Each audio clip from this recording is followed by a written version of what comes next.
नमस्ते friends, मी जयास foodie फॅमिलीमध्ये तुमचे खूप खूप खूप मनापासून स्वागत करते।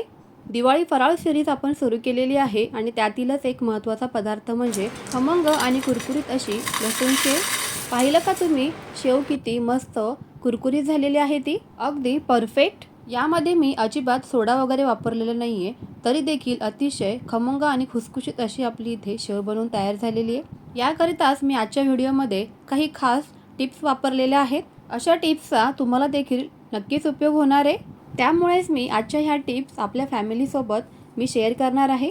दिवाळी फराळ सिरीजमधले सर्वच पदार्थ तुम्हाला कसे वाटत आहेत किंवा व्हिडिओ जर तुम्हाला आवडत असतील तर तुम्ही लाईक करू शकता, सबस्क्राईब करू शकता आणि तुमच्या फ्रेंड्स आणि फॅमिलीसोबत ह्या रेसिपी सर्वच शेअर देखील करू शकता।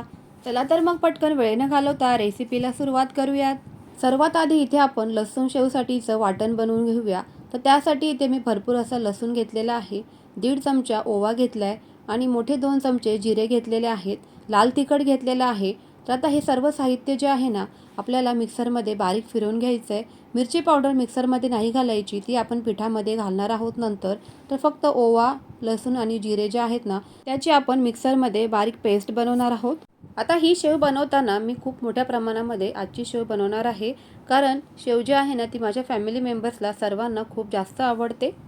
सुरुवातीला इथे फक्त एकच गोष्ट लक्षात ठेवायची आहे की हे पीठ ज्यावेळेस आपण घेतोय ना तर त्यावेळेस ते चाळून घ्यायचं आहे। असं पीठ चाळून घेतल्यामुळे आपलं जे बेसन पीठ आहे ना त्यामध्ये काही गाठी किंवा गुठळ्या असतील तर त्या निघून जातात आणि पीठ अगदी मोकळं हलकं फुलकं असं बनून तयार होतं। आता हे पीठ मी गिरणीतून आणल्याबरोबरच चाळून ठेवलेलं होतं, त्यामुळे मी डायरेक्ट घेत आहे। असं पीठ चाळून घेतल्यामुळे त्यामध्ये मस्त अशी हवा भरली जाते आणि शेव जी आहे ना ती मस्त खुसखुशीत बनून तयार होते। आता यामध्ये टाकूयात लाल तिखट। तर 1 किलो शेवसाठी इथे मी 3 चमचे लाल तिखट घेतलेलं आहे, सोबतच 2 चमचे मीठ देखील घेतलेलं आहे। आता तुमच्या आवडीप्रमाणे इथे तिखटचं प्रमाण कमी जास्त तुम्ही करू शकता। आता हे संपूर्ण साहित्य व्यवस्थित असं मिक्स करून घ्यायचं आहे। सर्व साहित्य मिक्स केल्यानंतर आपण जे मिक्सरमध्ये लसूणची पेस्ट बनवलेली तर ती पेस्ट आता इथे आपण ह्या गाळणीने अशी गाळून घ्यायची आहे, कारण आपण जेव्हा शेव बनवतो तर त्यावेळेस त्या सोऱ्यामध्ये जे लसूण आहे किंवा जिरे आहेत ते अडकू नये म्हणून आपल्याला ही प्रोसेस इथे करायची आहे। ओवा आणि जिऱ्याचा जो चोथा आहे ना तो उरलेला तर तो आपल्या सोऱ्यामध्ये अडकू नये यासाठी इथे ही प्रोसेस करून घ्यायची आहे। आता ही जी पेस्ट आहे ना ती अशी चमच्याच्या मदतीने मिक्स करून घ्यायची, नाहीतर मग लसूण घातल्यामुळे हाताची आग देखील होऊ शकते। आता मिक्सरच्या भांड्यामध्ये जी काही पेस्ट उरली होती तर ती वाया न घालवता ती देखील आपण या पेस्टवरती घालून घ्यायचे आणि अशा पद्धतीचं अगदी थोडंसं पाणी करून आपल्याला ही जी पेस्ट आहे ना ती पूर्णपणे गाळून घ्यायची आहे। असं करत असताना शेवटला जो चोथा उरतो तर तो पूर्णपणे असा पिळून घ्यायचा आहे आणि त्यामधलं जे काही अर्क आहे लसणाचा वगैरे तर तो काढून घ्यायचा आहे। उरलेला हा जो चोथा आहे ना तर तो तुम्ही कुठल्याही प्रकारच्या भाजीमध्ये वापरू शकता। आता ही लसूण आणि जिऱ्याची पेस्ट जी आहे ना ती ह्या पिठामध्ये घालून घ्यायची आहे।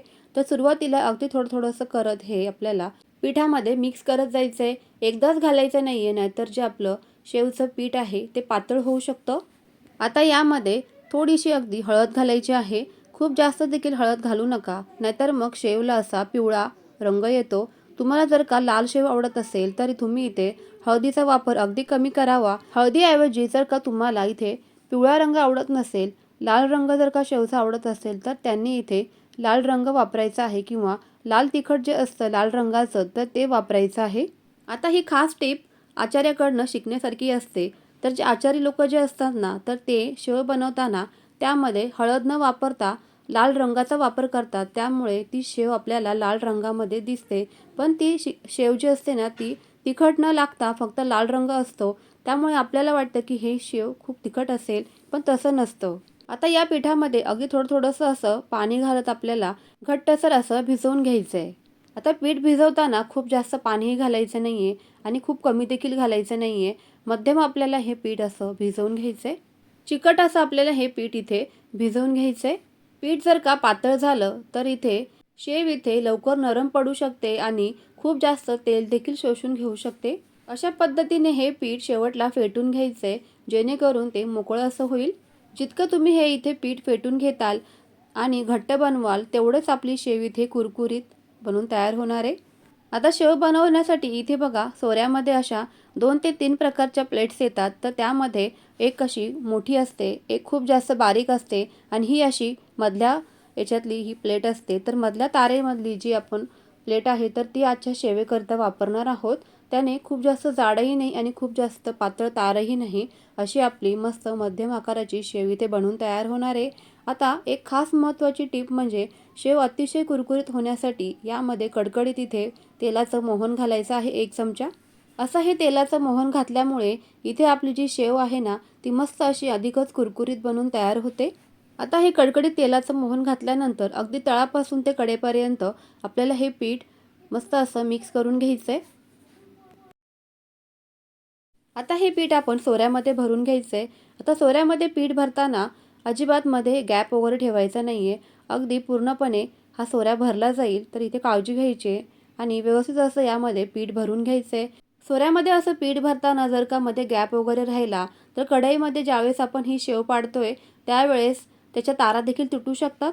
त्यामुळे शेव इथे व्यवस्थित अशी बनवता येणार नाही. सोऱ्या भरून झाल्यानंतर लगेचच आपण कढईमध्ये शेव पाडणार आहोत. तर त्यासाठी इथे मी अगोदरच कढईमध्ये तेल गरम करण्याकरता ठेवलेलं होतं. तेल इथे मध्यम स्वरूपात गरम केलेलं आहे आणि गॅसची फ्लेम अगदी स्लो आहे. गॅसची फ्लेम स्लो ठेवल्यामुळे तेलाची वाफ आपल्या हाताला बसत नाही. शेव घालताना असं मधून सुरुवात करायची आणि कडेपर्यंत आपल्याला ही जी शेव आहे ना ती अशी घालून घ्यायची आहे. म्हणजे मस्त अशी शेवची तार बनून तयार होते. आता ही शेव कधी पलटायची तर ज्या वेळेला ह्याचे बुडबुडे कमी होतील आणि बाजूने असा जो हलकासा रंग बदलला की समजायचं आहे इथे आता आपल्याला शेव पलटून घ्यायची आहे.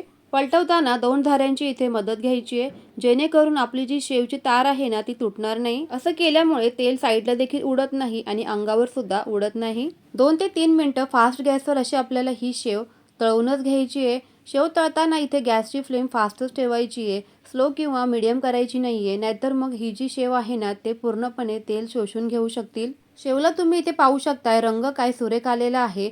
ना जास्त पिवळसर ना जास्त लालसर, अगदी मध्यम रंग इथे आलेला आहे शेवला. म्हणूनच शेव तळताना इथे कढई जी आहे ना ती पसरट स्वरूपाची आपल्याला वापरायची आहे. अशी पसरट आणि खोलगट कढई घेतल्यामुळे तेल अंगावर देखील उडत नाही आणि शेव इथे मस्त अशी तळून तयार होते. अगदी सेम पद्धतीने इथे मी सर्वच शेव बनवून घेते. तुम्हाला आजची ही शेवची रेसिपी कशी वाटली तर नक्की कमेंट्समध्ये कळवायला विसरू नका आणि त्याचबरोबर व्हिडिओला एक लाईक तर नक्कीच करा. तर मी आपल्या चॅनलवरती सर्वच दिवाळीच्या रेसिपीज अपलोड केलेल्या आहेत, म्हणजे शंकरपाळ्या, चिवडा, लाडू, बेसन लाडू, रवा लाडू आणि चकलीची रेसिपीसुद्धा मी आपल्या चॅनलवरती अपलोड केलेल्या आहेत. तर सर्वच रेसिपीज जर का तुम्हाला बनवायच्या असतील तर तुम्ही नक्की जाऊन चेक करा. त्याचबरोबर तुम्ही जर का पहिल्यांदाच दिवाळी फराळ बनवता आहात त्यासाठी भरपूर अशा टिप्स देखील मी व्हिडिओमध्ये सांगितलेल्या आहेत. तर त्याचा वापर तुम्ही नक्कीच करा आणि मस्त असा दिवाळी फराळ बनवा. तुम्ही जर का दिवाळी फराळाची ऑर्डर वगैरे घेत असाल तर तुम्हाला सर्वच व्हिडिओ अगदी उपयुक्त ठरणार आहेत. त्यामुळे या टिप्सचा तुम्ही नक्की वापर करा. चला तर मग फ्रेंड्स, पुन्हा भेटूयात अशाच नवनवीन आणि सोप्या होणाऱ्या रेसिपींसोबत. तोपर्यंत बाय बाय.